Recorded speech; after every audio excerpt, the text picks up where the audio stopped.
कथा प्रारंभ होत है, सुनो वीर हनुमान। राम लखन और जानकी करत सदा कल्याण। जय श्री राम। कल हमने श्रवण किया, राम व लक्ष्मण जब दोनों भाई स्वयंवर में जाते हैं तो सब देखते ही रह जाते हैं। जिसने जिसी भावना रखी वैसे ही प्रभु के दर्शन पाए। दोनों राजकुमारों की सुंदरता की प्रशंसा की गई है। अब आगे की कथा हम आज श्रवण करेंगे। कुंजर मणिकंठा कलित उरहन तुलसी कमाल। वृषभ कंद के हरिठवनी बल निधि बाहु विशाल। हृदयों पर गजमुक्ताओं के सुंदर कंठे और तुलसी की मालाएं सुशोभित है। उनके कंधे बेल के कंधे की तरह ऊंची और पुष्ट हैं। एड़ खड़े होने की शान सिंह की सी है और भुजाएं विशाल और बल की भंडार है। कटितु निरपित पट बांधे, कर सर धनुष वाम बर कांधे। पीत यज्ञ उपवीत सुहाए, नक सिक मंजू महा छवि छाए।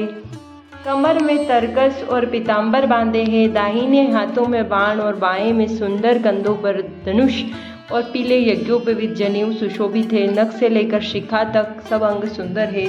उन पर महान शोभा छाई हुई है। देखी लोग सब भये सुखारे, एक टक लोचन चलतन तारे। हर्षे जनक देखी दो भाई, मुनि पद कमल गए तब जाई। उन्हें देखकर सब लोग सुखी हो गए। एक नेत्र, एक टक, नीनेश शून्य और तारे पुतलियां भी नहीं चलते। जनक जी ने दोनों भाइयों को देखकर हर्षित हुए। तब उन्होंने जाकर मुनि के चरण कमल पकड़ लिए। करी विनत निज कथा सुनाई, रंग अवनि सब मुनहि देखाई। जह जह जाई कुंवर वर दो, तह तह चकित चितव सब को। विनती करके अपनी कथा सुनाई और मुनि को सारी रंगभूमि यज्ञशाला दिखलाई। मुनि के साथ दोनों श्रेष्ठ राजकुमार जहाँ जहाँ जाते हैं वहाँ वहाँ सब कोई आश्चर्यचकित होकर देखने लगते हैं। निज निज रुख राम ही सब देखा, को न जान कछु मरमु विशेषा। बलि रचना मुनि नृप सन कहु, राजा मुदित महासुख लहु। सबने राम जी को अपने अपनी ओर ही मुख किए हुए देखा, परंतु इसका कुछ भी विशेष रहस्य कोई नहीं जान सका। मुनि ने राजा से कहा, रंगभूमि की रचना बड़ी सुंदर है। विश्वामित्र जी जैसे निस्पृह और विरक्त और ज्ञानी मुनि ने रचना की प्रशंसा सुनकर कहा, राजा तो प्रसन्न हुए, उन्हें बड़ा सुख मिला है। सिया राम जय जय राम, श्री राम जय सिया राम। सब मंचन ते मंचू एक, सुंदर बिसद विशाल। मुनि समेत दो बंधु, तह बैठे रे महिपाल। सब मंचों से एक मंच अधिक सुंदर, उज्ज्वल और विशाल था। स्वयं राजा ने मुनीश्वर से मुनि सहित दोनों भाइयों को उस पर बिठाया। प्रभु ही देखी सब नृप ही हारे, जनु राकेश उदय भय तारे।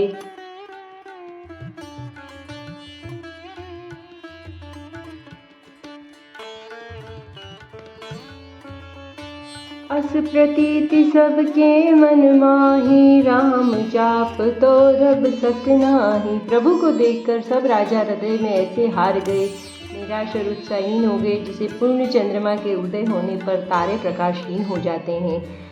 उनके तेज को देखकर सबके मन में ऐसा विश्वास हो गया कि रामचंद्र जी ही धनुष को तोड़ेंगे, इसमें संदेह नहीं है। बिनु भंजे भव धनुष विशाला, मैं लही सिय उर राम उर्माला। अस विचारे गवनहु गर्ज भाई, जसु प्रताप बल तेजु गवाई। इधर उनके रूप को देखकर सबके मन में निश्चित हो गया कि शिवजी के विशाल धनुष को बिना तोड़े भी सीता जी श्री रामचंद्र जी के ही गले में जयमाला डालेगी, अर्थात दोनों तरह से ही हमारी हार होगी और विजय श्री रामचंद्र जी के हाथ लगेगी। और सोचकर वह कहने लगी कि हे भाई, ऐसा विचार कर यश प्रताप बल तेज गवाकर अपने अपने घर चलो।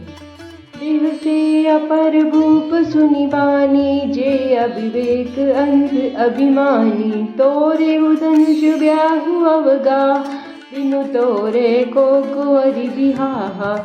दूसरे राजा जो अविवेक से अंधे हो रहे थे और अभिमानी थे, यह बात सुनकर बहुत हंसे। धनुष तोड़ने पर भी विवाह होना कठिन है, अर्थात सहज ही में हम जानकी को हाथ से जाने नहीं देंगे। बिना तोड़े तो राजकुमारी को ब्याह ही कौन सकता है। एक बार कालहु किन घोऊ, सिय सहित समर जी तब हम सोऊ।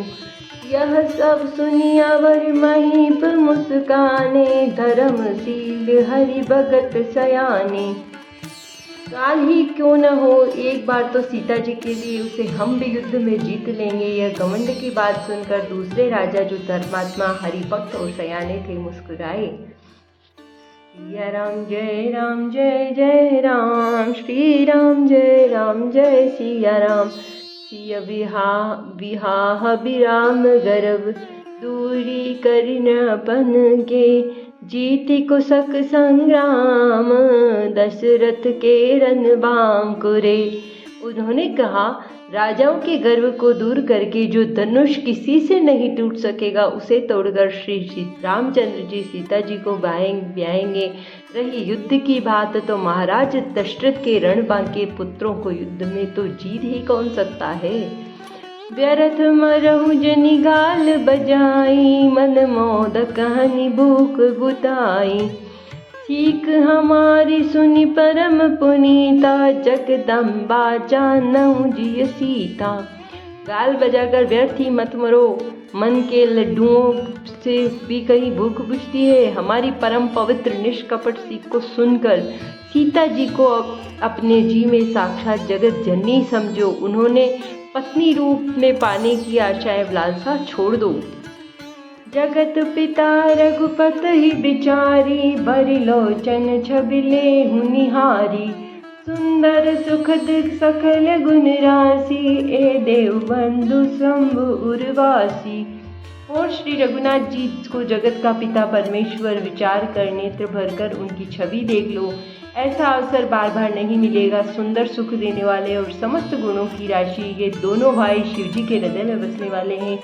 स्वयं शिवजी भी जिन्हें सदा हृदय में छिपाए रखते हैं, वे तुम्हारे नेत्रों के सामने आ गए हैं।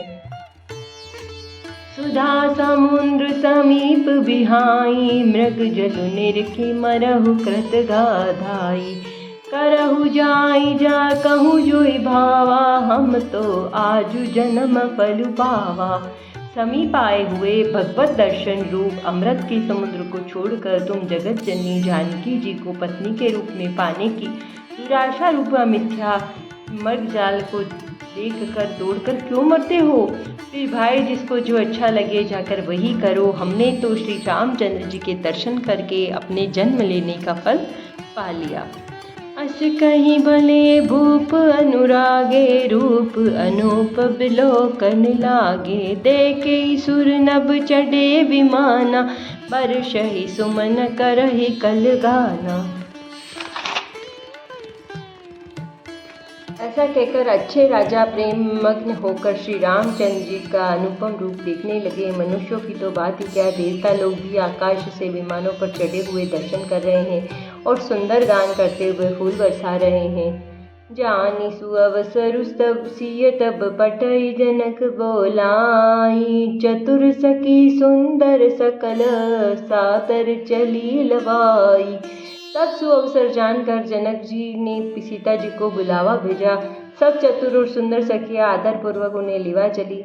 सिय शोभा नहीं जाई बखानी, जगदम्बिका रूप गुण खानी। उपमा सकल मोहि लगु लागी, प्राकृत नारी अंग अनुरागी।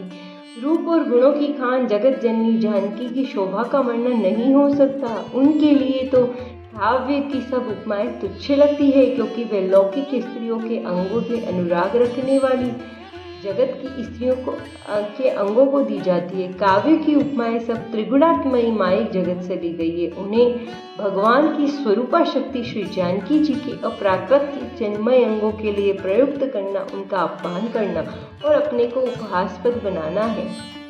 सिय भर नहीं ते उपमा दे, को कभी कहाही अजस को ले। जो पट तरयती समसिया, जग अस जुवती कहाँ कमनिया। सीता जी के वर्णन में उन्हीं उपमाओं को देखकर कौन को कवि कहलाए और अपयश का भागी बने।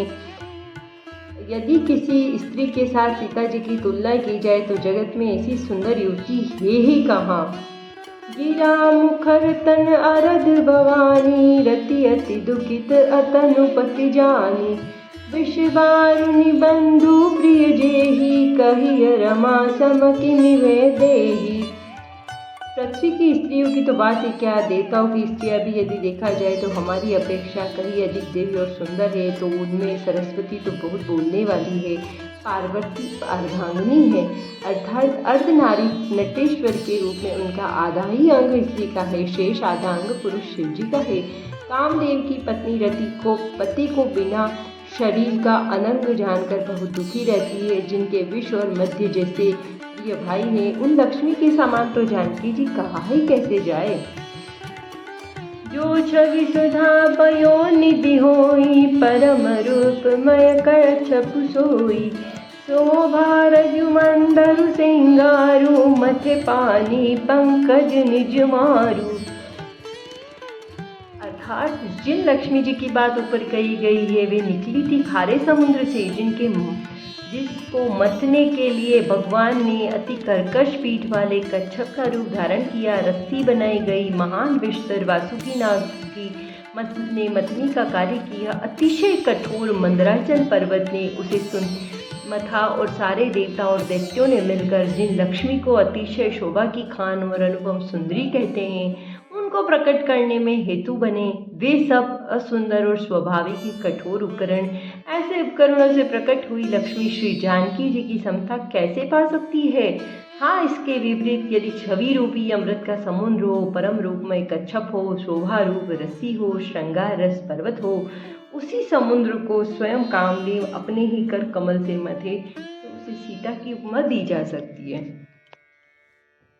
सिया राम जय जय राम, श्री राम जय सिया राम। एहि विधि उपजे लच्छी जग, सुंदरता सुख मूल। तदपि सकोच समेत कवि, कहहि सिया समतूल। जय श्री राम। हर हर महादेव। कथा विसर्जन होत है, सुनो वीर हनुमान। राम लखन और जानकी, करत सदा कल्याण। जय श्री राम।